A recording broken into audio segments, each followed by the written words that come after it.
Hey, welcome to a special episode of The Hills Have Nerds. As you can probably see, we're here at the Guardtower West in Columbus, Ohio. We were so kindly invited to come down and record some episodes in their amazing recording studio here.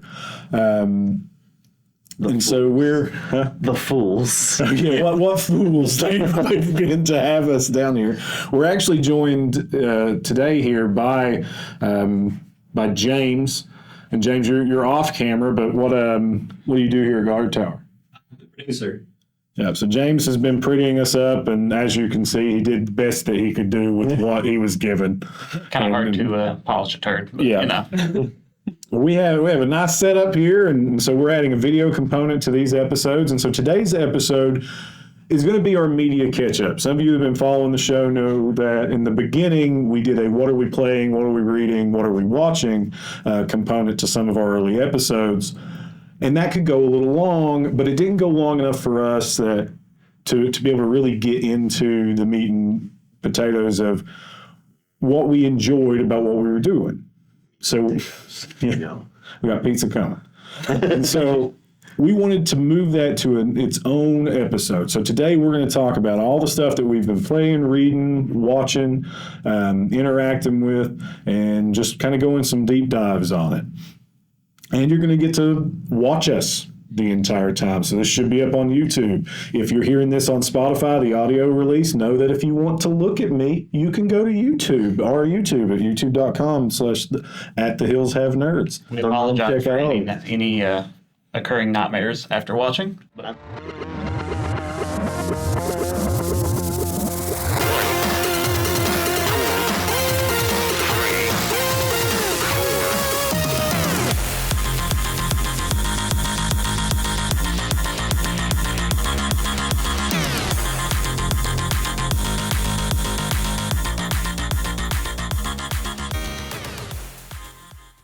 I don't know what to do with my hands. There's a TV screen for anybody listening to this. There's a TV screen in here that we are currently on, and I'm doing everything in my damn power to not stare at that the entire time because it's slightly above, and we look like we're staring directly at the face of God the entire time we're looking at it. I bet it's everything I can do to not look up at that screen constantly. But then I look up and I see Aaron, and I'm reminded why I don't. Remember why we don't do much video. Yeah. So with that, let's get into it. So with our media catch-up, who wants to go first? Start over. Oh, sure. With Lee. So I've been watching what we read, watch, and play. I've been watching The Boys season 4, and it's fantastic. I'm not all the way through yet. It's releasing, weekly or whatever. But The Boys it's weird because I want to recommend it to everybody, but it's definitely not for everybody. It's very brutal. It's very gory. It's very violent. However, it's very interesting to watch for me. I know that sounds awful, but I feel good when I'm listening. It just makes me feel all right. I just see them heads explode. Elizabeth is getting caught up on it. I love The Boys. I watched all of it in Gen V, which is that kind of spin-off, right? Gen V a one shot? Yes, so far. Okay. That's my understanding. They're not doing any more of that? My understanding, but it's really so good. It ties into the season 4. Yeah. And Elizabeth is trying to get caught up right now. Elizabeth, my wife, James. She's trying to get caught up, and she's just now getting into season 3. Mm-hmm. And so I'm waiting to watch season 4 for her to get caught up so we can watch that together. Because she didn't have really an interest to watch it initially, and something, some wild hair in her. I won't pick it up. So my wife will watch violent things. We watch, The Witcher's not terribly violent. She watches violent things on her own at night. My wife likes violent things. You want me? Play for help. But she watches The Witcher. She watched Sons of Anarchy. So it's dark, not beyond her. But she watched one episode of The Boys, and she said, "No, I'm good. I can't do that." She watched the first episode of it. Yeah, she watched the train race. Yeah. There's going to be a little bit. We're going to try not to spoil anything, guys, that comes out new. That's kind of contemporary release. But this episode should be going out. It is currently what, June 29th. We're recording this. You should be listening to this or watching it when it comes out in August. This episode should be releasing around August 14th, hopefully. Hopefully that's when you're watching and listening to it. If you're further in the future, then what took you so long? So with the boys, the thing that cracks me up, I teach English. Is the violence. I teach English, so it's like I Explode. like to be like, kind of snooty about what I read and that sort of stuff, but it's like, it's just I've never known. it's so entertaining. And part of it too is the satire of the United States, really. And so what the controversy with this right now is Oh, yeah. the wild thing is that like people didn't realize, like a lot of people didn't realize that this was like satire of like extreme conservative people in the United States, and until this season, because it's very, very like on the nose now. The veil's been pulled back. And it was thinly veiled before. Oh, it was very thinly veiled. I was like, how do people not get this? Yeah. Obtuse, man. It's out there. But people are just now seeing that, apparently, or just now catching on. And so it's been kind of getting review bombed somewhat, but man, it is great. I can't recommend it for everybody, but if you're into satire in particular, if you can look past the violence and stuff, it really is fantastic. So it's a little background about The Boys. If anybody listening or watching this doesn't know what The Boys is, The Boys started out as a graphic novel, right? A comic book. Graphic novel, for those of you that are, hoity-toity or want to pretend that you're better than you are. You're not better than me. You need to know that. Debatable. You're probably better than me, but we don't know. but I'm not going to admit it. You think you're better than me? You want to fight? You shouldn't don't watch season 4. Don't watch season 4. No, so The Boys started out as It was a comic, to my knowledge, and then Yeah. it just It was picked up. Was it IDW or who did the boys do it? No. I'm not sure. Right off. Try to look it up. Let me show you. Yeah, look it up. And then it got brought to life on TV, on streaming services, on Amazon it's Prime. on Amazon Prime. Yeah. Yeah. It's on Amazon Prime. And who's the showrunner for that? Eric Kripke. Thank you. Okay. Yeah, he came out a little while and he was like, "Hey, if you want to watch my show, don't." Yeah. Pretty much saw the You got a problem with it? controversy. Just don't watch it. Yeah. Well, I mean, some people looked at so it has this. And I don't want to take over your. No, go ahead, topic. John. Go ahead. But here's something you should talk about. You didn't. Homelander's one of the central characters. Yeah. Right. Homelander is this Superman analog. Right. Yeah. But he's what a real Superman would be. He's kind of pretentious. He's more human. Yeah. Kind of sociopathic. And you do find out, and this is a spoiler, you do find out in season 3 or 2 that none of these guys occurred naturally. Yeah. Right. These are created by the big evil corporation Vought. And so Homelander was he's their magnum opus. Yeah, kind of like greatest creation. But yeah. Yeah, and he's got a lot of real deep-seated issues, but there were some people identifying with Homelander, and you can, these characters are flawed, right? You can probably find a part of you even in the most flawed, sadistic piece of crap character, and that's what makes a character good, because they're multifaceted. Things are not, life is not binary. That's just not how, life is not black and white. Everyone has shades of gray in them. Everything is multifaceted. Everyone has 50 shades of gray. I don't have that on my shelf. I'm sorry. My wife read that. Not on my shelf, but in my headspace. Lives rent free.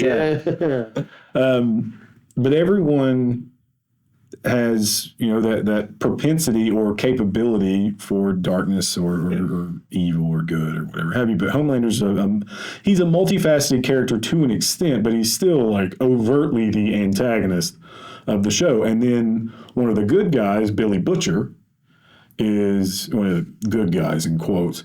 He also is not a good guy. Right. Billy Butcher's a very flawed character, even though he is on the right side of the conflict.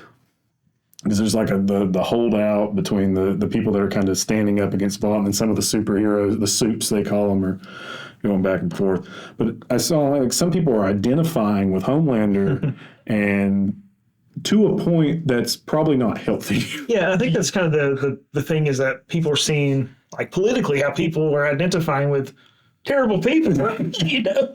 So not Again, we don't pick sides politically, but you know. It's one of those things that if you really relate to the villain, maybe you should be like, maybe I should think about my life. Yeah, Reevaluation. Yeah. yeah, just and be a little more introspective about it. You know? Like, Self-awareness is a very key ability to acclimating healthily into a society. And I feel like there's a dramatic lack of self-awareness and self-reflection and ability to self-reflect going on. But we're not going to get into solving society's problems. The Boys is great. Well, the comic was published by Wildstorm. Wildstorm, okay. Wildstorm. Who's the creator of the comic? It was written by Garth Ennis. Garthing. Okay, what else? That is super familiar. I don't know. I never read I don't read comics in general, unfortunately. So He has done something else, and we'll look around try to come back up with it. But something interesting too to mention is I will start watching the show. Love the show. Obviously, a lot of people do, but I was like, maybe the comic book's great. I think the general consensus is that the comic book's good, but the show has actually kind of outpaced it, and it's become a better thing. I've heard a few people actually say that they didn't like the comic at all. Yeah. And then they watched the show, and it actually made them like the series in general. Yeah. And there's a few people that watched the series and went back and read the comics and was like, man, this is garbage. Yeah, This is awful. Which is weird because that doesn't, typically it's like the book is better. That's Typically. yeah. that's where you like to err. But this is, it's just kind of neat to see that happen with the Boys as well. So I've never read any of the comics of the Boys. Anybody here? I read the first. so far, First comic? I downloaded them to start reading them on the way here. Okay. Oh, And then we got caught by idle conversation on the road. Well, on the road, we drove here. So we're in Columbus, Ohio, the Guardtower West. We mentioned that at the beginning of the episode.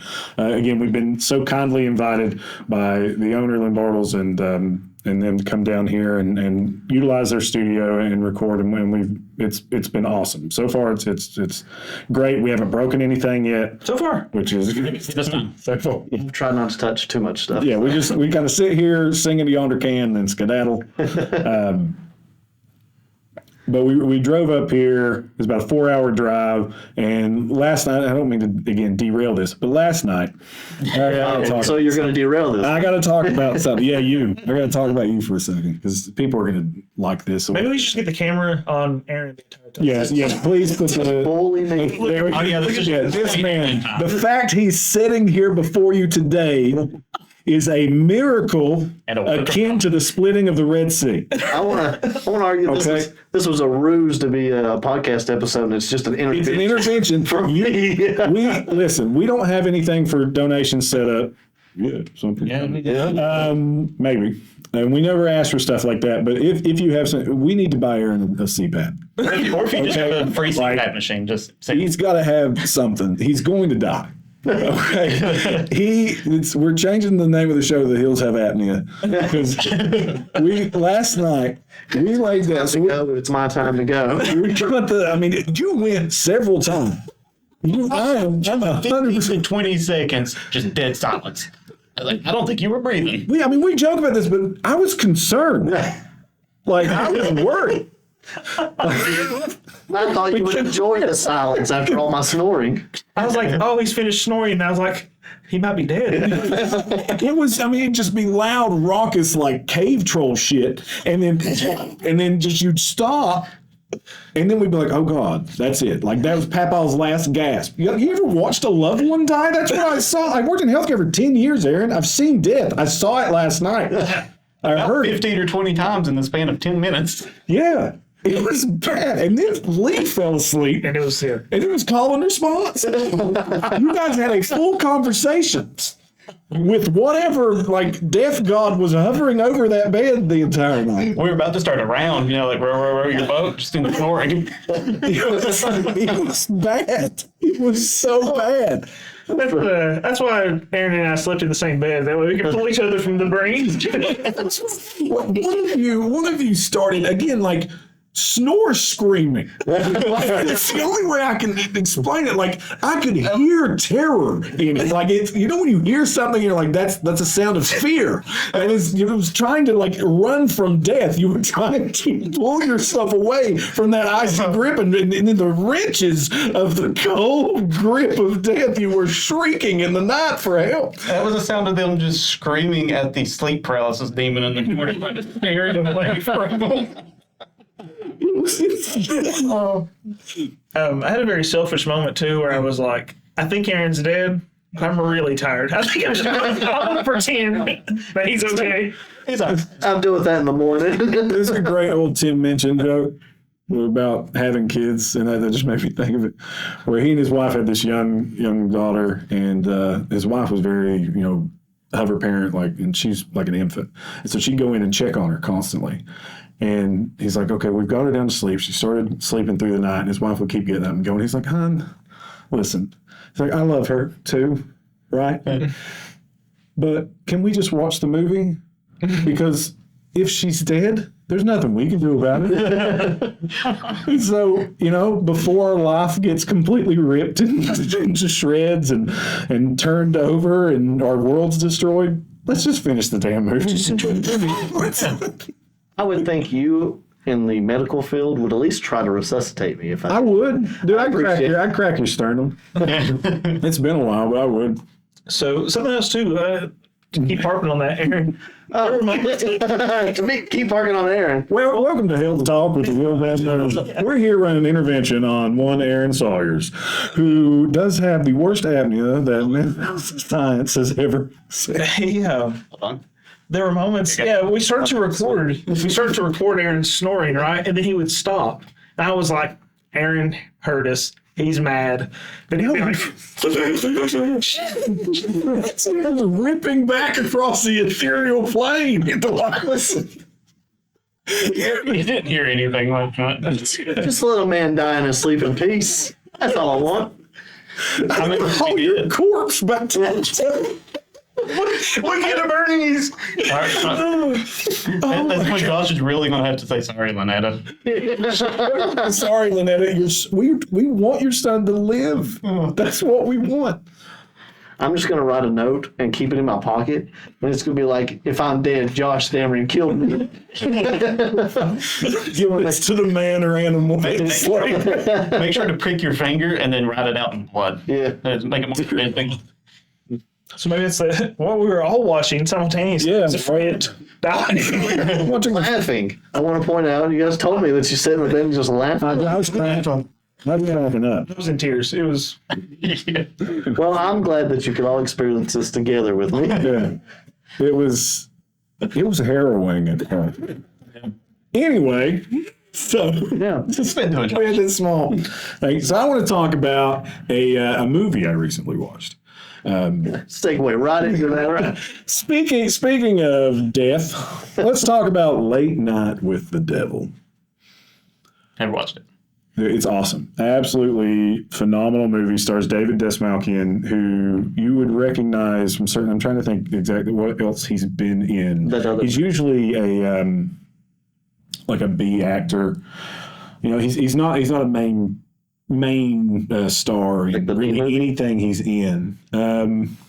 I think he was in one of the Batman movies where the Joker. He was one of Joker's people that was like cracking up and saying, you've lost, sort of stuff, in one of the Batman Begins movies, I believe. Because I kept thinking that guy looks so familiar. That's the only one. Okay, so it has to be Dark Knight. Did you look up? Oh, you got it. Yeah. So Late Night with the Devil is it's a horror movie, and I love horror movies. Yeah, it's Cody, you'd love it. You might. It's a little high concept, not like crazy high concept. And sometimes some of that stuff, giant fan of. What are you saying, Cody wouldn't understand? No, over my head. It's not like, oh, you don't get this type deal. It's just it's just different, man. It's so Late Night with the Devil is set in the 1970s, and it's the whole movie takes place on a talk show set. And the premise of the movie is the main guy played by David Desmalkian, is this talk show host who is kind of riding his rise to fame, and they're rivaling Carson in numbers, and they're trying to catch up to Carson. And so they're doing all these different bits and stuff, and it eventually gets to a point where his ratings are starting to dwindle. And so for a Halloween episode, what this movie is, He's in a lot of stuff. yeah, he's in He's in the dark. So, yeah. And I hope I pronounce his name right, Desmalkian. But the entire premise of the movie is it's found footage of the last episode of the this talk show. This one of like the late night shows, like Jay Leno or David Letterman, that type of stuff. And so it's interspersed with colorized footage of them talking, or like, the main camera footage of them talking on the show, of, like the setup where they're sitting there on the set, and then kind of the behind the scenes B stuff. Like you can tell the style of the movie shifts when it goes to the behind the scenes of them talking in between commercial breaks and things like that. And so again, the premise of it is it's Halloween. They've had on this psychic to do readings. And you can tell he's kind of like a flim flam man type deal. And then they're going to have on a skeptic. And this is a guy that the host is familiar with, kind of knows him. They run some stuff. And the skeptic's whole thing is he keeps like a $500,000 check on him for anybody that can show him proof of the paranormal that he can't debunk. And he's a prick. He's an absolute prick the whole time. And so the psychic comes out and does like some reading. He's got this like fake, Euro Indian accent that he's doing the entire time, and he's doing these cold readings on people, and the skeptic kind of laughs it off and says this stuff. And then all of a sudden, he has this, just starts screaming pain.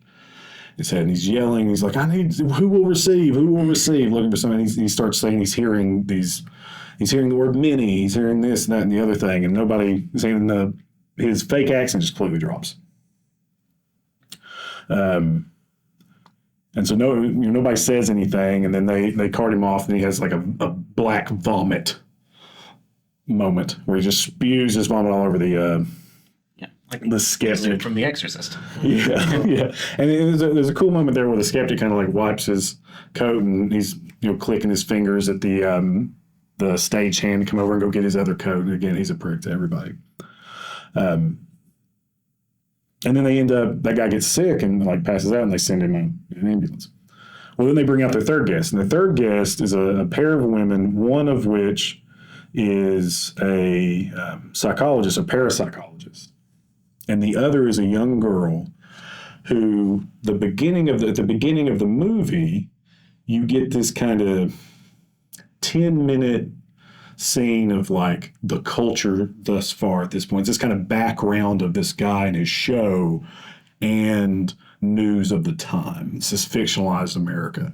So we get some shots of this thing called the Grove, where this secret shadow organization where the whole higher ups and the muckety muck of the world kind of go in this. It's the Bohemian Grove analogy. If anybody doesn't know what Bohemian Grove is this like getaway in the Colorado woods or Oklahoma, somewhere out through there, where the who's who of American politics and film and, all the people, the lifestyles of the rich and the famous type stuff, they go to this thing. And it's billed as like a retreat, but there's all this talk around it that they do occult things. And this is where, the big bad guys go to sacrifice the babies and drink the blood, right? Nice. And so the movie starts just Cult HQ. Yeah, type stuff. I mean, Bohemian Grove is an actual thing. There's all kinds of documentaries out there about it. It's very hush hush, and I think Alex Jones got his start trying to sneak into Bohemian Grove, which Alex Jones probably in the peak of stability.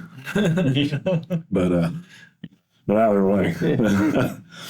So it talks about Bohemian Grove, and then it talks about this sect of devil worshippers Yeah. who were like breeding people and entering into ritualistic sacrifices and had this kind of showdown with the cops in a shootout at their home, and they all self-immolated. But there was one survivor, and that was this young girl, Molly.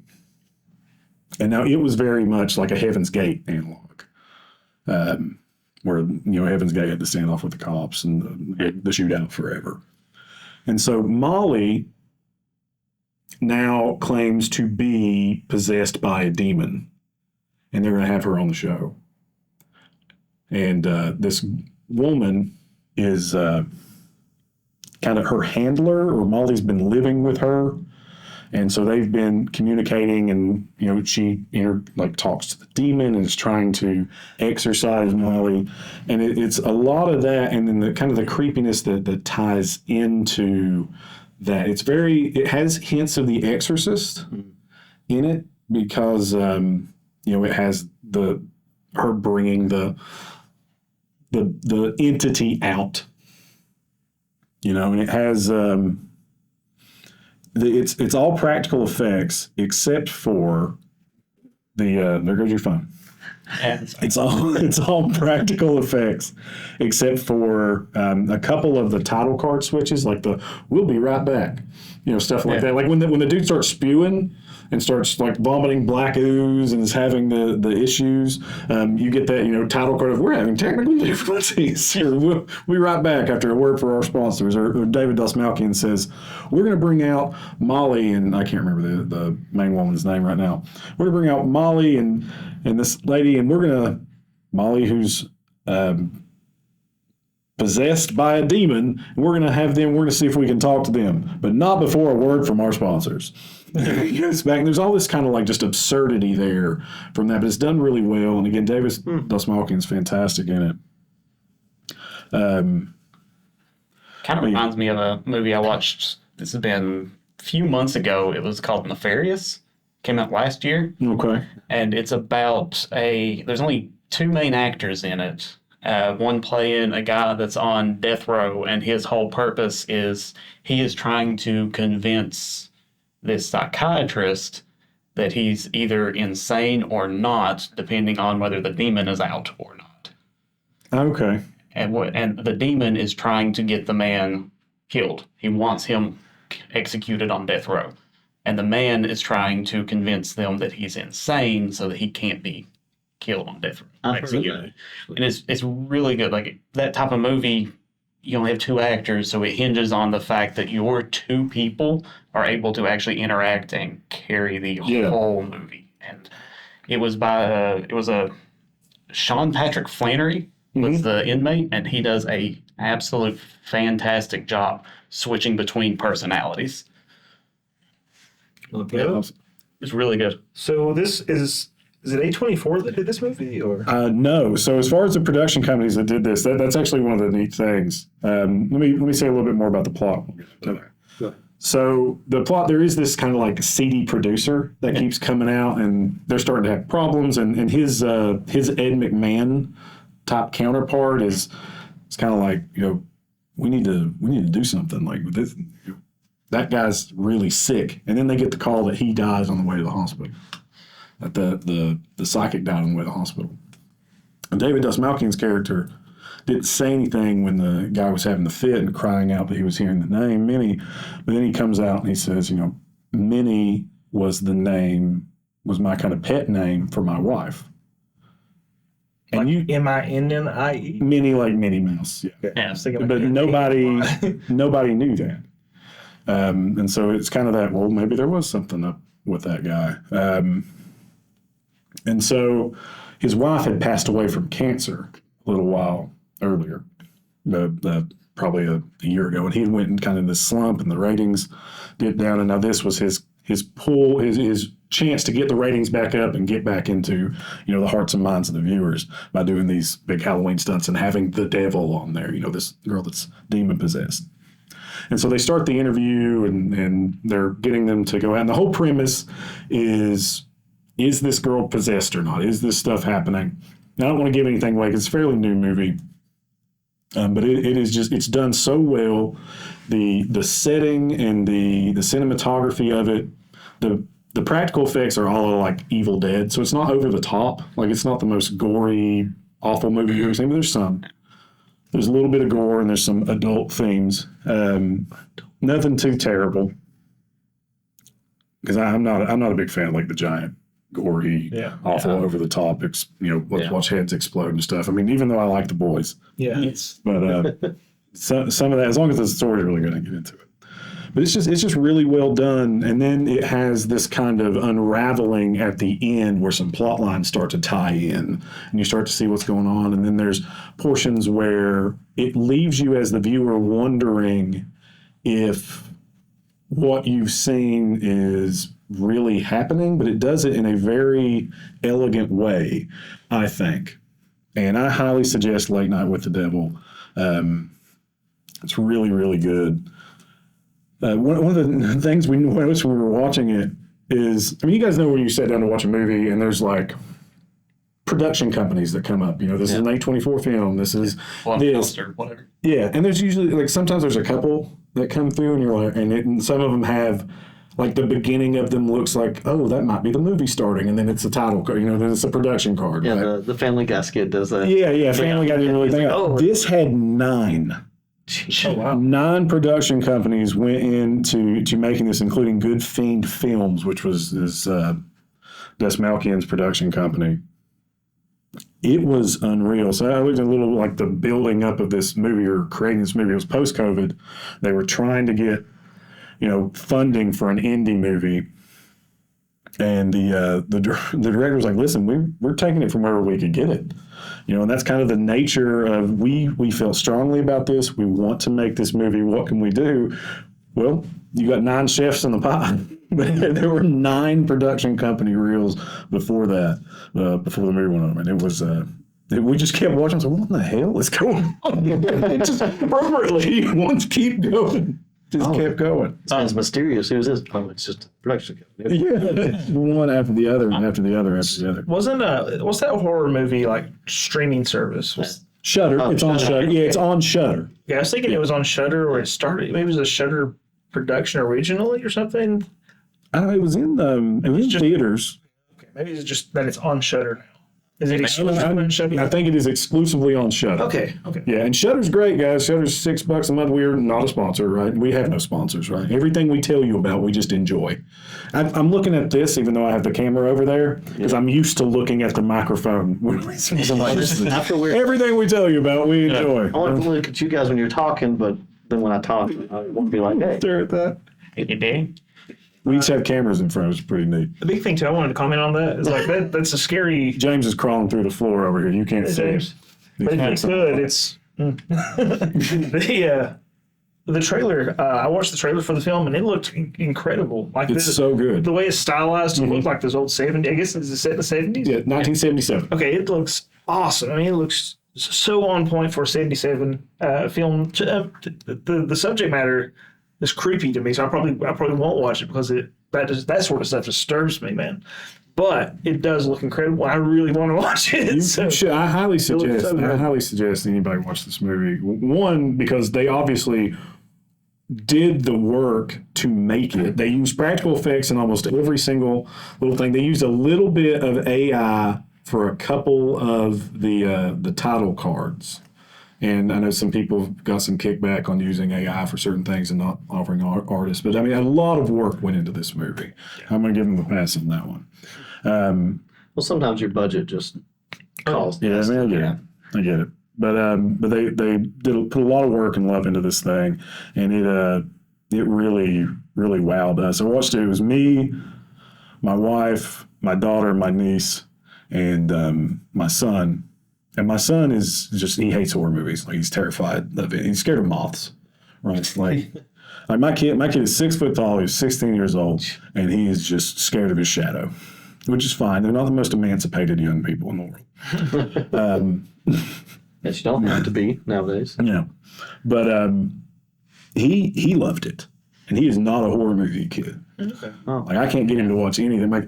My daughter and my niece they'll watch whatever. We just watch, like, I like it Cujo, more. they'd be cackling and I mean, it made me think a lot of the they frighten me sometimes. when you describe, made me think a lot of the the Haunting in Venice. Yeah, I liked that. Because watched it. that one I went in thinking it was a horror movie, and it turned out not to be. Oh yeah, Haunting in Venice. It was more of a mystery than a horror movie. But This is definitely a horror movie, but there is at the beginning when you get the it sounds like this was definitely a horror. you get the Bohemian Grove tie-in and that cult tie-in, and you kind of wonder like where does that come? Because they kind of mention it and then they go away from it. Other than Molly was the last remaining child from a house fire from a satanic cult, and then you wonder like where are they coming back with that again? And then as the end of the movie starts to unravel, and we get past the climax. You're okay. Then they start to tie everything back in, and it does its reveal, and a little bit more about his relationship with his dead wife, and all Like a that. good movie. It's good. It's so good. You They tie their loose ends up, but it does leave the viewer with a question. got to leave a little bit of mystery there. Yeah, and I like that stuff, especially from my horror. My like I want to be psychologically tricked, right? Like I don't want to be predictable. You should watch Nefarious. There's not trickery in it. Like it's not going to subvert anything that you're looking for, but it does a pretty good job at that. And at least the end is kind of open, but I mean, you still know what's going on at the end of it. Okay, so I was wondering where I had heard Nefarious, right? Yeah. It's apparently a Christian horror film. So Oh, really? I was like, yeah. You may like it because of the way that they sit there and argue back and forth, and they talk a lot about the like biblical sense demon of demon possession. and yeah. Yeah. So, because my brother and sister really loved it. They love that film, and they suggested I watch it as well. So, It's watch it on Amazon. okay, awesome, good. What makes something a Christian horror film? I think Is The there's the focus on- Exorcist a Christian horror film? No, it's the focus on. It's the emphasis on it is more a biblical sense of a possession rather than just like Glass and flash. And, yeah, like The Conjuring. I know they pull from biblical on that, but I mean, there's no way that demons actually do what they do in like The Conjuring or anything like that in a biblical sense. Usually, so And all the real demons that I've ever met. usually people. Yeah. Yeah. Honestly, It's like people have the capacity for really terrible things. They do. I love that. Which brings us back to the boys. it's all circle. It's around. So I want to point out, we had this conversation beforehand. At some point, my barometer is Hereditary. That movie terrifies me, right? And you said it's not as bad as Hereditary, right? No, not even close. Well, I mean, as bad as like- in what way? As in like disturbing sort of stuff. No, it's not that. Okay. So that's my barometer. I've heard a lot of people use that as their barometer. That's why I was. And, yeah, and some of the practical effects they use go a long way in that. That it's just different. I mean, again, it's just different, and it's cool to see people iterate in the horror sphere like that. And speaking of spheres, Spheres. What? Cody's got something he wants off. Speaking of nose spheres, Yeah, there was no spheres included. Well, there was one sphere included. see, this is my complaint. Yeah. Hold on, hold on. I want to mention this. So we just did this whole thing. We just did all this shit we're about to do right now. We just did, and there was a mess up with OBS. OBS, get your crap together. And so we're going back through it so you can actually hear the wonderful conversation that we had because OBS lost all the audio. James was kind enough to get us started up and going back through. And it was hilarious. It was wonderful. So if this isn't that great, just remember, It's Aaron's fault. think about it being better, and that's what it was. I feel like I'm not going to have the enthusiasm I did originally, but I'm Yeah. still going to let people know. Liar, Cody. Get ready. Get ready for I'll this. feed the troll. So recently I've been doing a run through of Final Fantasy X. It's called the No Sphere Grid. One sphere run. No Sphere Grid. And if any of you listen to episode 14 and you're watching the YouTube video of this live, or not live, but you're actually watching the video portion of this, when I was talking about how Aaron was looking at me when he was teasing with my eyes about the Poke Clicker game, watch what he does here. And that's the crap we got to deal with. Oh, we'll make it through. But it's a No Sphere Grid run, and it's your level up system in 10 is there's a sphere grid. and you move your character's icons along the grid, and you use spheres to activate the spheres in the grid, and it increases your character's stats, learns new abilities, that type of thing. And you're doing this with no spheres added to that grid, right? Well, that's what it's called, a no sphere grid. Uh-huh. We allow for one, and that's flee, for quality of life. AKA not true. No sphere, right? I mean, that's kind of like the antibacterial sort of thing. It's still antibacterial, even if it only kills 99%. It's still an anti-sphere run. It's a no. There's no bacteria. I guess If it says nothing lives and there's one that lives, that's not how it's That's going to work. right. Yeah, exactly. the defense on it is it's not something that gives you an edge in battle, and in any way. Hold on now. Now tell you, why do you need to be able to run away from things? I mean, you still have the ability to run, so it doesn't give you an edge in the battle. It doesn't make running easier? No. Okay. Well, technically, it just makes it faster. That's an edge. Which is not necessarily It's not. easier. It's not. It's faster. Yeah, it's not an edge in the actual fight, because if you use it in a boss fight, you actually just can't even slay. Then why do you add the slaying. one sphere? For quality of life, so I don't shoot myself halfway. Like he's going to. Like I'm going to by the time we get through with this. But it's what Josh was alluding to is you get summons in the game, and they use those to do the first half of the game until you get a character that actually breaks the game. And summons typically level up off of your character's stats, and that's as you level up your character, their stats increase, the summon stats increase. Well, if you get a number of encounters high enough, they'll start leveling off of that. It's just they don't typically do that because your character's stats will out-level that. So the way to run through the first half of the game is you run into a fight and then run away from it. And you try to get your number of encounters up so that your Aeons are actually able to handle some of the boss fights later. So the game doesn't like innately tell you that it's based on the.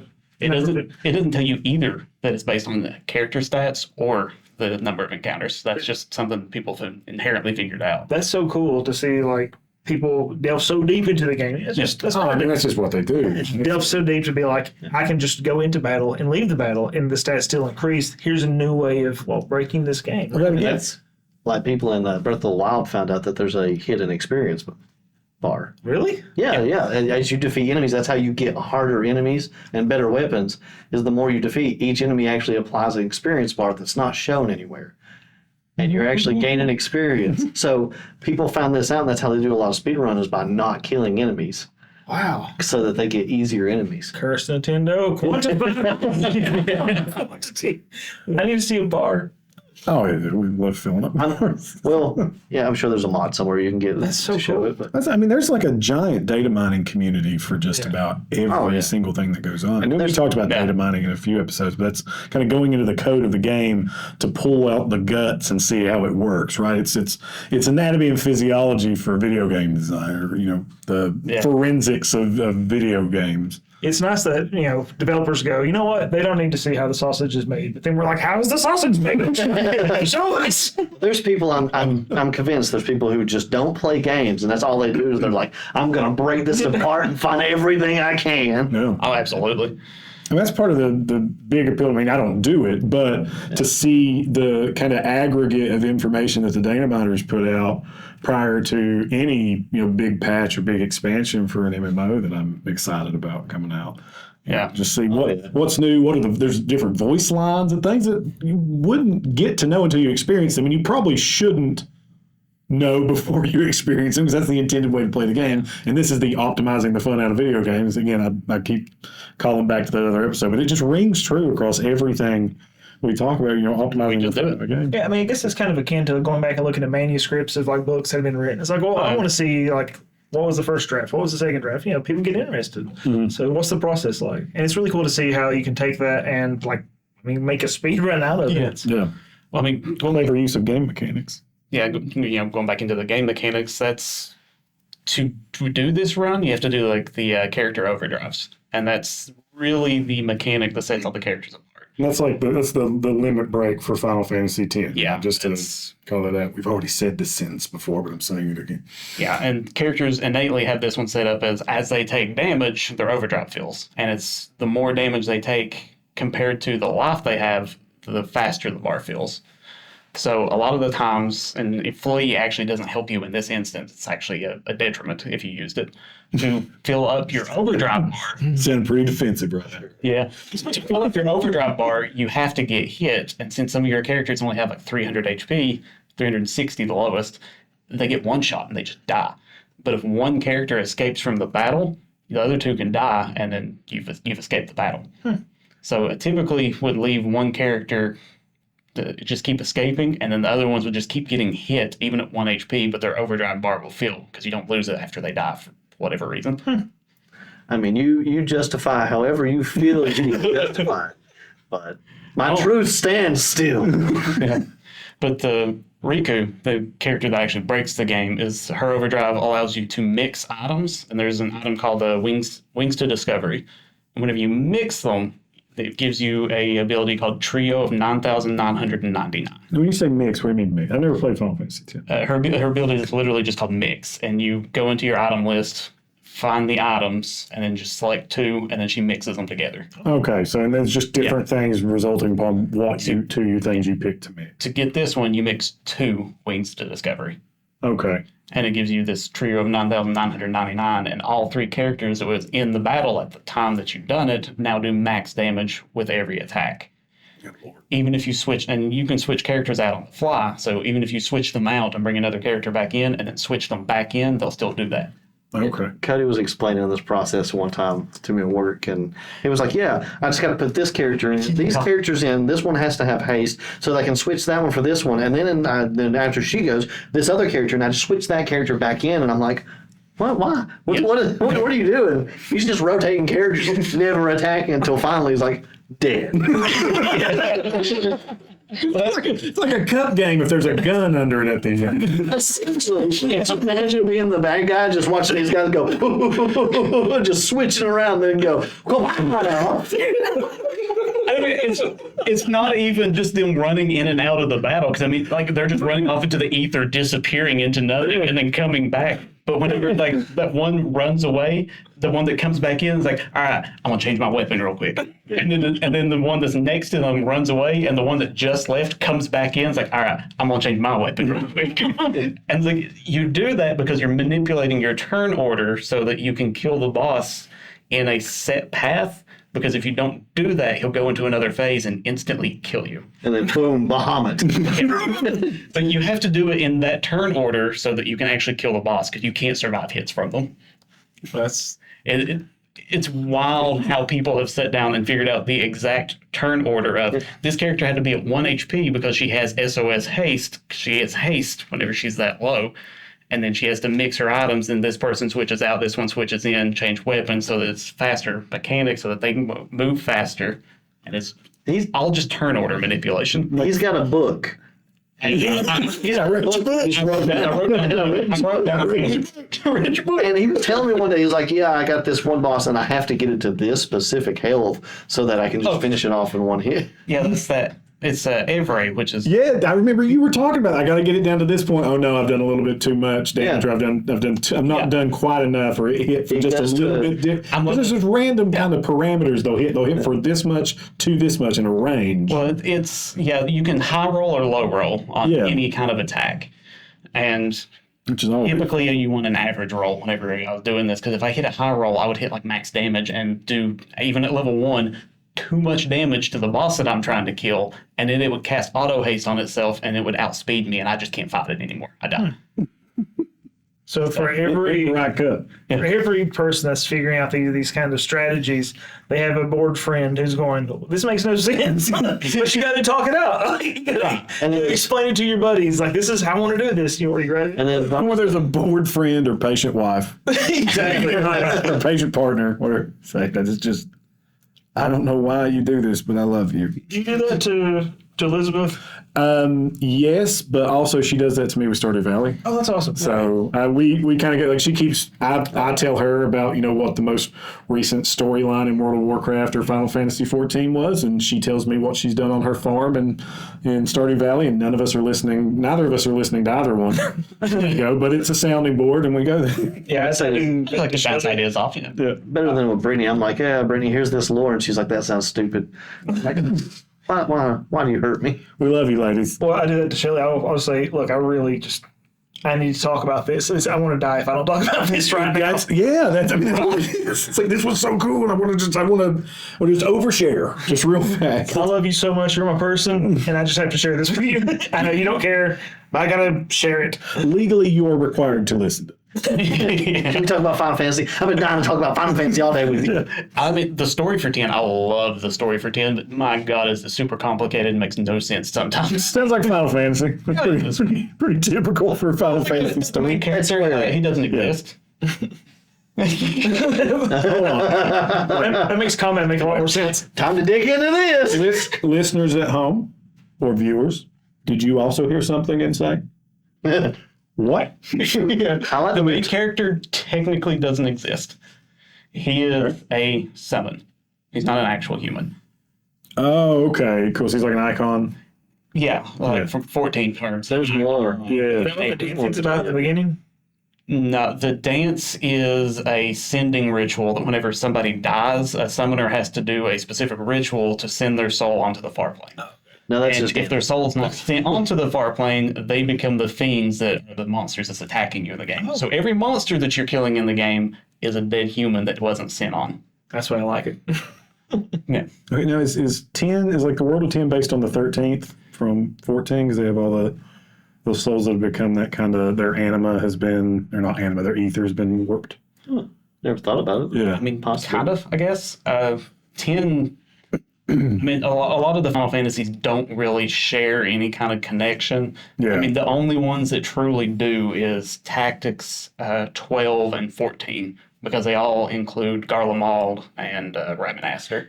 Yeah. That's And 14. Ivalice. 14 is just a combination of kind of all because it has callbacks to everything. 14 is just a love letter to all the other ones, really. They're all different worlds with just those same ties of the same themes, Yeah. right? So But yeah, it's similar to that. okay. When did it come out? It came out in 2001, Jesus Christ. exactly a year after Final Fantasy 9. And that was one of those things that everybody said they felt a little betrayed on that, because like 9 came out and then 10 came out so soon after. Mm-hmm. So, and that's honestly, everybody says that affected the sales of 9 a little bit, because like the PS2 had already come out, they dropped 9 on the PS1, and everybody's like, I'll just wait on the next one on the new system. But I mean, apparently 9 still sold super well. But Yeah, that's kind of fair. I mean, It's a good moment to tell people if you played this game in your teens, it might be time for a prostate exam. That joke was better the first time we did it. It was. We wanted to make sure it got back in there But again. it's also important, like, get your sleep apnea checks. That's also very healthy. Sleep apnea. Go have a sleep study. Go get your prostate exam. At the same time, whatever. and having tables. go to the prostate exam while you're using the CPAP machine. Yeah. There you go. Make an evening of it. Yeah. Light some candles, set some scents up. Preventative health measures are important. Yeah. Go see your primary care physician and have one of these today. Feel called out and attacked. And I don't care for this. Okay, well, I don't care for one bit. for us attacking you, I guess it's your turn. Yeah, my turn. Oh, It's your how turn. nice. We'll bow out. All right. All right. The most recent thing I've been doing is playing Deep Rock Galactic, which we have talked about this before. Yeah, a little bit. Yeah. So they have a new season going on, and that's why me and our friend Zach has kind of delved back into it again. Yeah, pun intended. I like it. Yeah. So what is Deep Rock Galactic? Deep Rock Galactic is a up max 4-player cooperative game where you work for a company called Deep Rock, and you are space dwarfs that are sent out to planets to mine usually minerals. You have different missions. There's mining minerals. There's one that's called the Liquid Morkite, and you have this big machine, and you have to pop out to these like geysers. It's really fun, but you're often attacked by these things called glyphs, which are like bugs, while you're on these planets. It's dwarven helldivers. Yeah, it felt like there. I played a little bit with it, and then the new Final Fantasy expansion is about to come out, so I can get back to that. But I liked it. As far as like getting a few people together and just going on a quick mission. Have you ever played it, buddy? I have not. I own it. I have not played it. It's fantastic. You have 4 different classes. You have the scout, the gunner, the driller, and the engineer. I play the engineer mostly. I've been playing the driller. Yeah, you were the scout. I love grappling hook. I like it when things do everything for me. So the engineer places turrets and has grenades that are called shredders. Speaking about not playing the game, let the game play itself for you. Yeah. Pokey clicker. Oh, wait a second. Oh, you son of... I like it. Really? Moving on. So we continue as. Oh, no, we're going to let Josh have this one. Cody, like, no sphere grid. What sphere grid? I bring this up constantly. I brought it up like 3 times last episode because it stuck with me. Yeah. The amount of crap you gave me over that, and then for you, in all honesty, here in front of the beautiful people at the Guard Tower, to say that out loud in front of James, God, and everybody, say, I like it when things don't play themselves. Well, you just played So yourself. you just wanted me to say that your game's stupid. Your game's. No, I like your game. How about that? I'll just be kind. I'm hurt. As you should be. I think we can all have a great time not playing our video game. Well, Cody didn't even take part of half of his. I just ran through everything. They used to no spear run and run away from like I just play half the game. playing Coward Simulator. It's like Coward Simulator. I didn't want to, overtly express myself over top of all these enemies to show how much more powerful I was than them. We've discovered something deeply flawed about the 4 of us. I think as a teacher, it's really you're laughing from the booth. Thank you. Validation. That's good. As a teacher, it's like So hard you hear her from a sound. That's good. Hopefully everybody else is enjoying the madness that is this. so. You're the worst types of students. Yeah, I'm a teacher. Student. It's like the students that work so hard to get out of work. Typically do more work to get out of work than they would have done actually doing the work. It's like rather than hit the boss, Cody's like, I gotta do this really choreographed dance. I want to point out that I still play my game. I still have to mine. Nothing mines for me. Oh, so you actually travel through the game and interact. Yeah. Yeah, I still have to do. I don't want to hear about yours anymore. The only thing I don't have to do is shoot things. So that's Yeah. But anyway, Like with my game, the only thing I didn't have to do was have the Pokemon attack. Was play They were it. already, I was talking about moving. That is a bad faith argument. There. you literally said you set it down beside you at night and let it play. I do. Well, it's an idle game. That's what they're meant to do. Yeah. Yeah. Thank you, Cody. I never heard that word. it's just a misnomer. Call it a game. I'm playing devil's advocate on both. Anyway, Cody said, What's that from Parks and Rec when Tom's like, when there's a disagreement, I agree with both sides. So that way I always come out on top. I never lose. so there's a new season of Deep Rock. And they've got some new missions and a new event going on. The new mission you actually call the Deep Scan, where you scan for resonance crystals, and they have a little meter that tells you when you're close. When you get close, it's screwing. Oh, thank you for being very. No, try to talk while I do this. Oh, I can. It doesn't bother me whatsoever. You stop. Yeah. Anyways, so you finally resonate crystals, and after you do that, you get they drop a what they call a drill elevator, and it's just a big drill that you climb on. It's got 4 vents on it, and you start it up, and it drills down. While you're drilling down, you have to repair the vents on it, while glyphs, the bugs. I don't remember if it was this time or the last recording I discussed what glyphs were, but This time. It was this time. Yeah. so the glyphs are coming down, and the best parts were my Professionalism. That's what you get with the professionalism. But one of the best parts is that's like I said, I set up turrets and I throw out the grenades that attack. And me and Zach have been playing, and Zach's like, well, I don't really have a lot to do because our turrets are shooting everything out, and it's just raining glyph bodies down while we're just repairing these 4 vents. So, and once you get I need to record a session of that. And let that play. I enjoy it. When we played, I loved it. It was a lot of fun. There's so many different styles of things and different missions that you can do. Yeah. It's fantastic, and you can upgrade your weapons and everything. But once you get to the bottom with the drill elevator, you have to mine these Morkite seeds, what they call them, these glowing seeds. And this is where the end of the mission. Normally, you go back to the drop ship, and it gives you so long.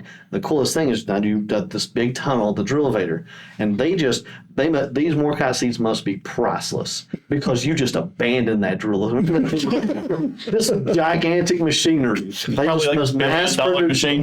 Yeah, they must mass produce these things because you just completely abandon it.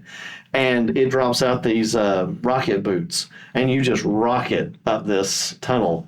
But it runs out like halfway, and you have to let it refuel. So you're like, whoa, and then down, and they go back up, and it's fantastic. It's my favorite part because you're just zooming through this tunnel, and glyphs start pulling out, and you're shooting them. That's sick. Yeah, and then you get to the drop ship, and that's at the end of the mission. But they also have a new event called the Core Stone. Now, is this different? Because when we were playing, it was like the tank was spreading, right? Like this- Sorry. Yeah. What was that? Huh? Oh, come on, you toddler. You know what I mean. Really? I was like, bing. You said funny word also means sex bomb. Yeah, but no, they had If you don't, you're doing it wrong. yeah, this That's is all I'm gonna say. Oh, okay. yeah, this is a new season. If you don't use your tongue, I feel bad for your wife.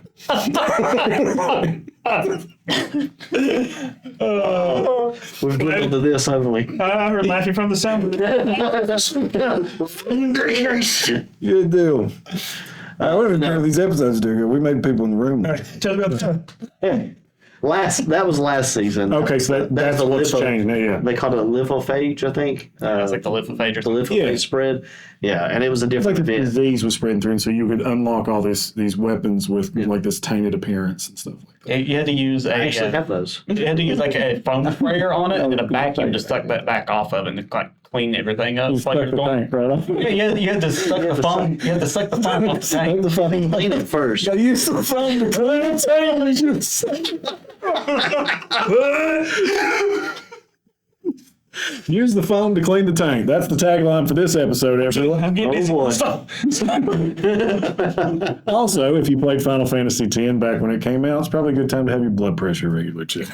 You're talking about how red Lee's face is running? That could be embarrassing. You can actually see us be complete and utter morons. Actually, it's be more. So the new event. Whose idea was it to do this? Lynn reached out to us, right? She knew what she. Thank you, Loon. Thank you. She'll never invite us back. I told her we would ruin this. I'm sorry. Yeah, I asked her if she watched beforehand, and she said she did. And I'm like, I don't know if you really did. See, the scorched earth, man. We'll come back here. It's just a crater. They've moved just to make sure we wouldn't come back. She goes, James, what do we do with this? And he's like, burn it. It's unvaluable. He's taking care of it. Back into post and actually turn you red. Just glowing. An aura around it. So the new event is called the Core Stone. They have this like black and purple obelisk shaped stone, and you drill into it, and the core stone comes out, and then it opens a rift where these core spawn crawlers come through, and they're different from the glyphs. They're actually like humanoid stone people. Just keep going. I don't mean to lie. Yeah. I'm rude. And you have to destroy the core stone before basically you get overrun by these things. It's a nice little event. Then they always offer a season as you get the more of the core stones, you get passes and you can complete through the web. Yeah, it's like the battle pass. Yeah. That's pretty standard with games as a service now, where you have these battle pass, and that would probably be a decent episode at some point, just games as a service and what we're looking at there, and what that environment, the climate around that has gotten into, and what are some predatory practices, and what practices do we enjoy, and stuff like that. Let us know, if you guys play anything. Leading off the infamous horse armor into that. Oh yeah, the horse armor from ESO. Lord. So Deeper Athletics is actually a pretty cheap game most of the time, too. Yes, Almost always. it goes on Almost like sale. $20. It's almost $20. I think it's on sale now for 10 because Steam Summer Sale's running. Probably. Yeah. Yeah. But it's one I picked up a long time ago, with some friends, picked it up, and I've loved it ever since. Like I said, there's a lot of different missions. It's never got stale for me. I've went to other games when something new comes out, but I mean, I'm not an FPS fan, and I can still enjoy playing it with them. So yeah, I've promoted my engineer twice now. So What does that mean? once you hit a certain level, like you max out the level, you have two levels. You have your account level and your character level. Once you max out the level, I think it's 25 for a character, you can promote them, and it gives you access to more things during the mission. Like it gave me access to deep dives, which I haven't done one yet, but I have access to them. You can only do a solo though, right? No, you can go Are they on a team. Yeah, multiplayer but team? everybody has to be promoted. has to be promoted. Yeah. And it gives you access to certain things that will show up in some of the mines. Those are in-game things. Yeah, kind of. But it's one of the games I love, and I always end up coming back to it because it's such a fun game, and it's the more people play, the better, in my opinion. So I really enjoy like just the number of things that can happen in a mine, and sometimes you can blaze through them, and sometimes the mines can take forever. Oh yeah, yeah. And some of them I get I know I get distracted when we go down to do something. We blow up one of those gold bugs, and then the entire wall is just gold. Oh yeah, I'm like, well, I'm gonna go mine all this, and they're like, Josh, we gotta go do the thing. I'm like, no, gold, shut up. the Devastators, the Devastators, they explode and it just turns gold. And I did the same thing. Me and Zach were playing one and it exploded in a room, and I just had everything except as far as I could get up to that room was dug out. And I was like, I gotta get all this gold. I need it. But the developers, Ghost Ship Games, and they do really good listening to the community a lot, and they put in a lot of like goofy things, like the announcer, the guy like you're in the HQ running around before you go on a mission, like you're knocking the barrels in there, and he's all because players can kick barrels, and they found out that players are just like kicking barrels everywhere. So now he's like, guys, quit kicking the barrels. You're here to be paid to go on missions. So it's a lot of stuff like that. They put in some small things, and there's one thing that's really cool that people submitted, and it's employee of the day, and it does randomly fills it in for you of different things that people have submitted, and there's all sorts of different funny ones. It's like one guy mined with his fist. It was like mined 1,000 Morkite with his fist or something like that. Yeah. Yeah, there's one, and I don't remember the full story. I should have looked it up, but there's apparently used to be a mysterious box in the game, and one of the daily employee of the days is it's like so and so is employee of the day because he knows what the mysterious box is. He opened the mysterious box, and then mysteriously he disappeared. But yeah, they listen to and they update it constantly. It's been going for a long time. Yeah. When did it come out? I think I want to say 2015. It's been out a while. Yeah. Okay. So, James, how long have we been going? What's our time at right now? About an hour and 8 minutes. oh, cool. Okay, so we got time to keep going. We usually do about 90 minutes, so we're going. So we'll Aaron, you got anything else about Deep Rock Galactic? No, I think that's mostly about Deep Rock. Friggin' hypocrite. Only that it's much better than any kind of idle game that you could ever play on the phone. Man, probably. I believe it. Yeah, at least not poor enough. So, wait. I want to talk about something real quick. No, I want to talk about something that reminded me. Oh, yeah. Someone, Here we are. Speaking of hypocrites at this table, you piece of trash. someone told us he was not poor enough to play phone games. Yeah, that's your word for word. I'm not poor enough to play games on my phone. I don't remember. I think that's even the tagline of that episode. Yeah. This weekend. Episode 4 about cartoons. Yeah. That was what it was, or episode 5, one of the two. Something like that. It's been a year. I don't know. Several times this weekend, I've seen Lee playing a phone game. It's pool. But it is a phone game. I Oh. admit it. I felt dirty doing it too. There's only one sphere. It's only one. It's just pool. We're all liars and hypocrites at this table. Seems like I'm the only one that remains, unscathed by the hypocrisy. Yeah, I've been playing pool on my phone. Shame on me. Or I just fell into financial dire straits. I am now poor enough to play. Finally poor enough to play phone games. We know that Lee is practically destitute Yes. at this point. Because he's been playing Cookie Clicker. So my daughter walked in and saw me playing pool on my phone. She was like, "Dad, are we okay?" For the low price of just 75 cents a day, you can support a league. So he doesn't have to play. So he doesn't have to play phone games anymore. You can buy the pool battle pass for Lee. Don't send us money. What you Yeah, got? please don't say that. I mean, unless you really want to. What's your next item here, Lee? So We got, we have done an episode where we talked about books. All right. to the best of my knowledge, yes, we did. What do we? No, I wasn't Do there. we call it something specific? It was we did a nerd out. We did a nerd out, and that was with Daniel from Critical Encounters. Guest starred on that. Critical Encounters, again, fantastic podcast. Just everybody go check that out. Even if you're not a fan of Marvel Champions, the LCG, they do a lot of deep dives back into superhero lore from the Marvel Universe, and you should definitely give them a listen. But Daniel joined us on our nerd out about our favorite pieces of literature. Yep. So a lot of us we read as well. The Surprise, we can read. Whereas most Some of us. well, I was like, we were eating down to Aaron. I was like, well, Aaron looks at pictures. For 75 cents a day, you can help Aaron learn to read. We can make it $1. You can pay for please. 50 cents to get Lee out of his phone deprivation, and 50 cents to teach Aaron how to read. make it even $5. It's $5. Round it up. Nice even number. Hooked on Phonics is going to sponsor us. Hooked on Phonics. Aaron's our greatest success story. Most of the time I read books about video games and actually the video game industry and how video games were developed. I love that sort of stuff, nonfiction stuff.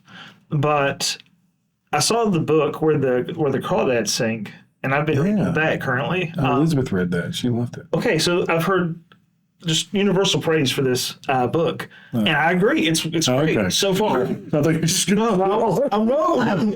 No, we ordered like 35 copies of this book, so we had a classroom set. And I was like, well, maybe I'll teach this coming year as like one of the novels or whatever to our classes. But I was reading the book this summer, and I've been enjoying it immensely. Like, as much as I love reading about video games, I actually really love reading about Appalachia and that sort of stuff too. Like, I'm very proud of where we're from and the heritage and that sort of stuff. This is particularly set in North Carolina, in like the swamps of North Carolina. And it's about a girl who lives in the bayou, and she has like no outside influence really, because she's trying to stay away from society because it scares her. Hermit. Kind of like a swamp hermit. Her family leaves her and just leaves her to live out there, and she lives where the crawdads sing. Is the idea My wife says that's her ideal job in retirement. Or to live out there? bog witch. I wish. That's right. It's great. I can see a I little just bit. want to scare everybody away from me and just live out on the bog by myself. I know she- kind of agree with her. I mean, I know she's going to listen to this. That's what she's told me several times. If she could just retire to the swamp, she would. She'd be a bog witch. So it's kind of like how people view this girl in the beginning, and it's a coming of age story. And I'm reading it. I'm like, this is great. My students are going to really recognize with this. They can take this away. And the further I get into it, it started getting into like this boy meets her, and he teaches her how to read. And then she was like, I think she's 15, he's 19. He was like, I'm too old for you. And I was like, oh no. Where are we going with this? And then it started getting like overtly sexual, and I was like, 50 greens of the swamp. yes, exactly. 50 grades of swamp. So I'm reading it, and I'm like, it's like, I can't. Now that kind of knocks it off the table for being able to teach it in class, at least comfortably teach it in class, because it gets pretty sexual in there. So that's been where I've been reading. I want to continue to read it. Don't think I'll be teaching it, because I've fallen into that trap before. Started teaching a book, and I actually didn't finish this book when we started teaching it. It got to a point, and me and this other teacher went, "Did you read that page?" And we were It's like, Haunting the Hill House, right? "No, it was different. We did that with that book too, but we did it with Be another." behind what people are teaching your children in public school. It's like, this is like read 3/4 of the book, and I'm like, it's good. And then we get to the point and go, oh man, that's not good. I was going to just go ahead and teach them Stephen King. There's nothing to be there. How do we tackle this subject? And what we've had to do in the past is, we would do something like we're just going to skip this part, be like, we're running out of time, so we're going to paraphrase this and move on. It's like, they consummate their love and move on. Consummate their love. They're just wrestling. Move on.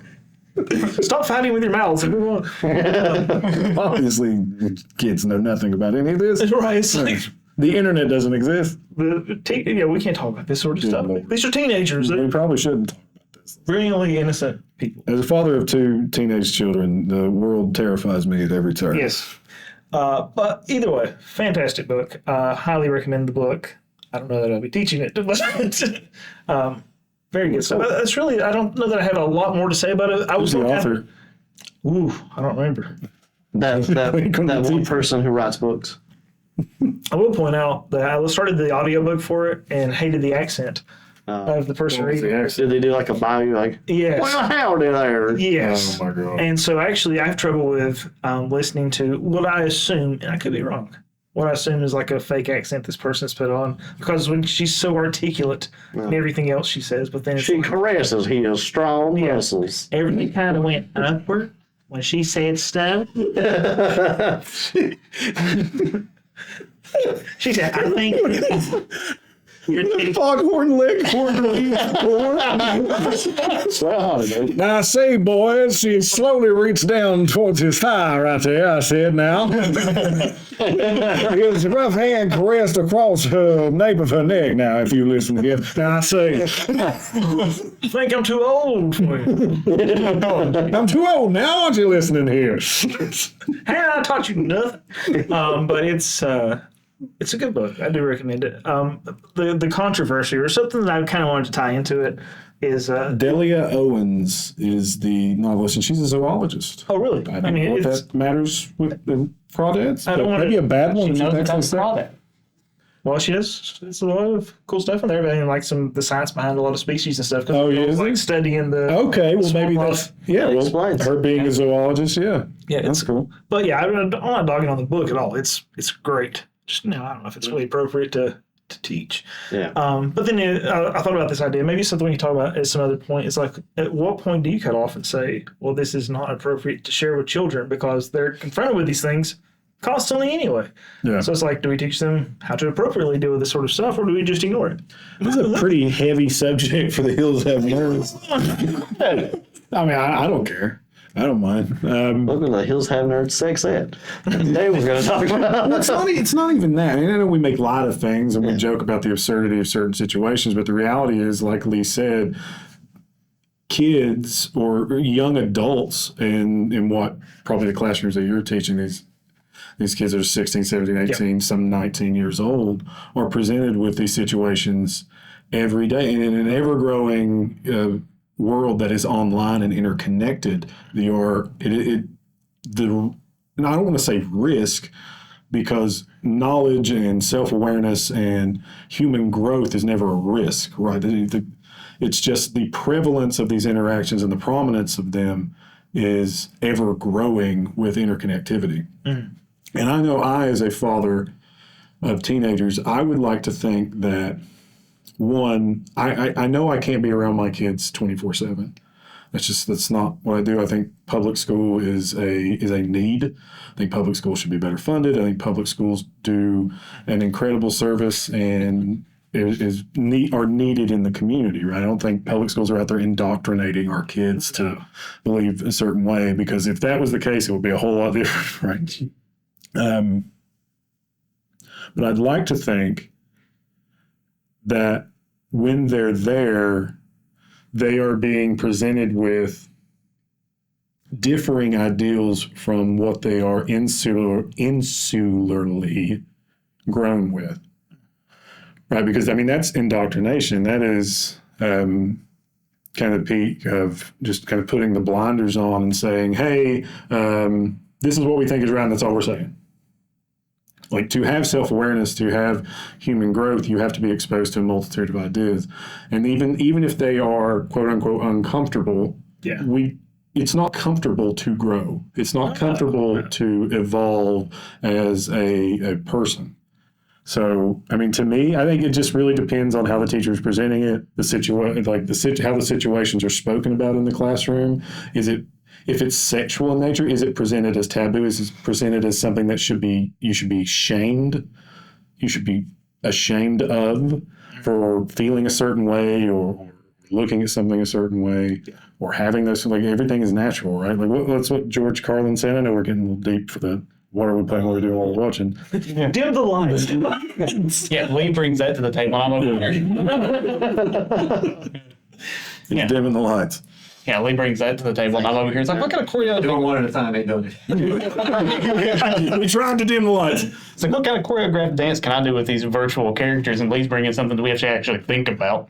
But it is something. It's like, because, and it's, the scary thing is, as a teacher, it's like, we understand this. And honestly, children are much more mature about this sort of thing than we give them credit for. I know it sounds crazy. I mean, anyone listening to this just heard us laugh about the word tank. Right. Like, students are, it's how you present it. It's how you present it to Present it students. in an objective manner. Right, and be like, hey, this is the situation. So it kind of, I teach a college English course through the high school as well, dual credit, and I teach them so many different ideas, and it's like a lot of it's just constantly playing devil's advocate to be like, well, what about this? What about this? Trying to teach them argument, how to handle situations where someone thinks differently than you do, without being like loud. Just because you're loud doesn't make you right. Is the idea. So I think a lot of that happens is the loudest. What's the idiom? the squeaky wheel. Squeaky wheel gets the grease. So yeah. The nail that sticks out gets the hammer as well, but Yeah.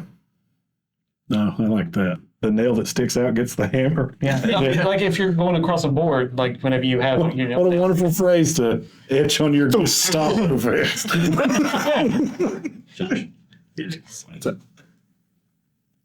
Cool. It's about an hour 20. So I think that's enough for me about the book. Yeah. yeah. So Cody, ours is We'll kind of combining. tag We'll team. talk about that, or you want to go into something different? yeah, we'll tag team this one because the other ones have been so long since I even watched them that I don't even remember some of the characters in it. I'd have to go back and do it again. Okay, what do you got coming up, Aaron? Because we talk about Final Fantasy 14 all the time. That's what Cool. Cody and I are getting Yeah. into. I went and seen Inside Out 2. Yeah, let's talk about that. Yep. do it. So, yeah, it's. I'm not going to go too deep into Speaking of kids and things that kids watch and things that probably have a good message for I children. love animations, so of course, and then this was such a good movie. I love the first one; it was such a good movie, and the second one is about Riley hitting the teens and getting into puberty, so she gets new emotions. Four dudes in their 30s and talk about a bunch of teenage women.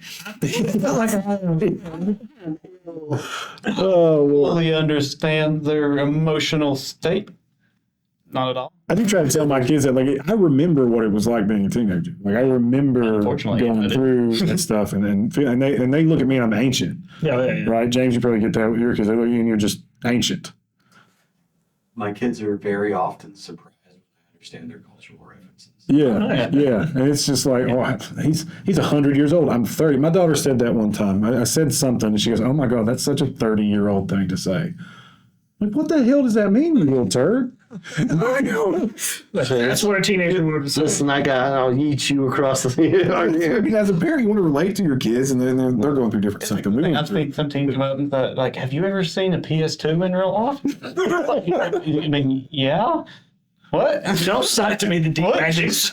I used to use youth group, and I remember one time I was talking about the N64, and they were like, "What the heck is that?" I was like, "Oh no!" They say that you immediately turn gray and just Yeah, hair turns gray, cane grows out of my hand. So you were watching Inside Out. Yeah, Inside Out. They did such a good job with this one. It definitely brought the feels. heard it's good. Riley grows up. She gets four new emotions of envy, embarrassment, ennui, and anxiety. Hold on, pronounce that third one again. Is it ennui? Is that Ennui. ennui? Envy. Ennui. Ennui? Ennui. Oh, ennui? Ennui? Yeah, Two syllables, not ennui. ennui? Ennui. Ennui? Ennui. This is Just- great podcast. Just think about how everybody mispronounced Moana whenever it came out. Mona, Envy. Not Mona. Had Moana taking place up Sookie's Creek, it would have been Mona. What can Mona I say except it's all right? and Maui. You're welcome. Yeah. But yeah, so anxiety shows up and pretty much takes over, and that's where the movie kind of really turns. It's really good. Like I said, it really brought the feels, and I mean, I teared up, and I don't normally cry in movies or anything, but I teared up. It was such a good movie. I mean, the first one was really good. So I kind of want to watch this one. Oh yeah, absolutely. And was it Maya Hawke? I think is her name. She's the one who played. She was Stranger Things. She was the Stranger Things. yeah. Ethan Hawke's daughter. Yeah, she did such a good job. She did. Yeah. I think she's really good in Stranger Things too. The Steve's coworker. Oh, okay. Yeah, from the ice cream shop. Yeah, the main I can't remember his name. Ahoy! I don't remember. Robin. Yeah. Played Robin in Stranger. I don't remember the ice cream. I just remember they were always like they were like sailors, and they were like, "Ahoy, matey!" Yeah. I just remember that because it has Steve's costume in Dead by Daylight. Yeah. He has that sailor outfit running around. What were you gonna say, Lee? All right. We just yoked it out, you say? Oh, I think they do a wonderful job with anxiety and showing how anxiety can be a crippling sort of thing, but also the importance of anxiety. And it's really cool to see the back and forth with that and see Riley deal with that and how I think that it will be great for young people to recognize that it's not always a miserable thing. It can be paralyzing, but it's not. Yeah. Well, I think they did a good job with all the emotions like that. Cause anger is in there as well, and it's like, I mean, they're necessary emotions, but you can't let them eat you. Yeah. And they actually had a neurologist advise with the making of the movie, so to make sure that everything they did actually made sense to why I did that. Okay. Yeah, that was just a tidbit I've heard. But I think I really liked nostalgia kept showing up. Yeah. And it's like this old lady. I don't mind mentioning it because it was in one of the advertisements.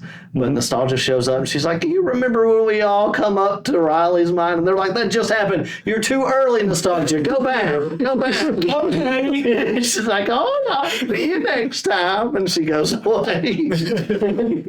Pepperidge Farm remembers. Yeah. Oh, it's wonderful. It's a fantastic movie, and I definitely it's. I know it's like geared toward it's animation, a cartoon, geared toward, but really it's for everybody. It's definitely one I would suggest you want to see. That's something we talked about in our cartoon episodes. It doesn't matter that it's animated or if it's a live action film. Like you can still tell a meaningful, emotional story, a provocative story. Yeah. Both on like we were talking about with Crawdads, where it's provocative for kind of the topics it's bringing up, maybe, or provocative in an emotional, like realistic, like hitting you way. And that's kind of the great thing about all of this stuff that we love, right? Is just anyone who watches this stuff or reads this stuff or plays this stuff is going to have a different experience at a bunch of different levels. And they're doing a lot better now, actually evolving, it seems like, for everybody. They've got the goofiness in the kids, but they also put things in there for adults. And Bluey is a big one, Oh, yeah. It's a kid show, but it's definitely got a lot of adult things that actually to help adults. Parents can enjoy watching. Yeah. So it makes parents feel seen. Yeah. Yeah. Oh, yeah. I think that is an important part of storytelling. I agree with you. Like something that's happening more often now is that stories are aware that it should be.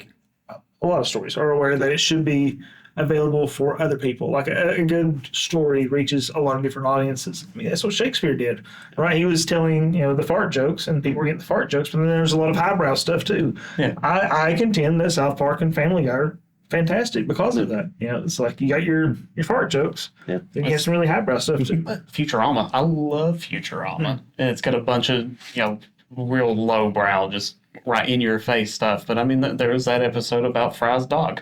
Oh, Yeah. oof. Oh, God. That one ate at my soul. Speaking of the feels. Yeah. Yes. I just want to it's definitely one that if anybody hears, they should definitely go see. I suggest it for everybody. And then mine and Cody's, we were just going to talk about Final Fantasy 14. It has We're a both new, playing it. yeah. And on my head, I wanted you guys to like high five, like we're gonna take this on. We're going to tag team it. Woo! Yeah, there you go. That's what I want. Thank you for indulging my. I don't know why we indulge him. We're going to tag team indulging Aaron. Anyway, Like, that one will just be an audio. Maybe we could. String goes black, comes back. You know what? Don't do that. Good place to quit right there. I'm gone. No, Final Fantasy 14 is an MMO. It has a new expansion that is out now. Actually, yesterday Came out was yesterday, the first day for early access, but we're here. So that's our dedication to you people. We're not playing the early access for an MMO we've been anticipating. We're here recording episodes so that you can be entertained. You're friggin' welcome. That's all I'm saying. We're here talking about tanks. But thank you for listening. You owe us. I mean, come on. Let's be real here. At 50 cents a day. That's what you. But no, it's coming out. There's some stuff going on with the healing day. But I think we've had a pretty good full episode. I think it's good. Go there. Anything you want to say about 14? Nothing right off. I mean, I still haven't picked up Dawn Trail, but I've not finished Endwalker entirely yet. I'll probably end up picking it up as soon as I finish Endwalker, though. No. Yeah. But All right, so I think that's a good place to call it here.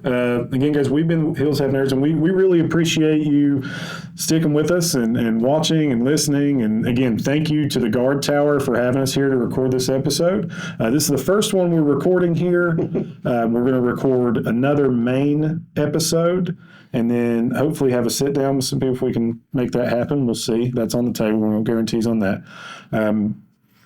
But yeah, we're going to continue on. If you want to share what you're reading and watching and playing, getting into, come on our Facebook, facebook.com/The Hills Have Nerds. Come check us out on YouTube. Or if you're watching this video, then you're already on our YouTube. And thank you for that. comment, or you can drop it in Discord and let us know, because there'll be a topic section. We have a Discord now. Our Discord is called The Holler. The link to join the Discord should be in the show notes for this episode, or you can find it on our Facebook or find it on our Spotify. If you're listening to this on any of the places where you get your podcast fix, check that out. Check out the Guardtower West. Look them up on Facebook. That's where we're at. Again, amazing place, amazing people, great friendly local game store. Give them a follow. They're on YouTube. They do live plays of Dungeons and Dragons. You do reviews, right, James, of new board game and wargaming things that are coming out and various items throughout nerditry. Yeah. Cody, where can the people find you? You can always find me in the Discord, but I'll also be on Twitch on Thursdays only, currently at twitch.tv/Coffee Break Lounge. Somebody stole Coffee Break from me, so I'm sad. Still upset over it. Bitter like the coffee. Super bitter. You can find me at twitch.tv/PixelBroly or on YouTube at PixelBroly, Instagram, TikTok, all the things at PixelBroly. Aaron? Outside Cody's house protesting his no sphere run. Even though he's beat it and moved on now, I'm still going to stay and protest. Great big phony. This guy's a phony. See, you do. That's not what this is about. I'm going to do a full sphere run just to protest Cody's. So I want to actually play the game. Except You know he's how gonna- long that would take? Very long time. But yeah, come on our Facebook, come on our YouTube, come on our Discord. Come hang out, talk nerdy to us. Let us know what you think about the episode. You can email us at hillshavenerds@gmail.com. I knew I was forgetting something. Other than that, thank you very much, and we're out. Goodbye.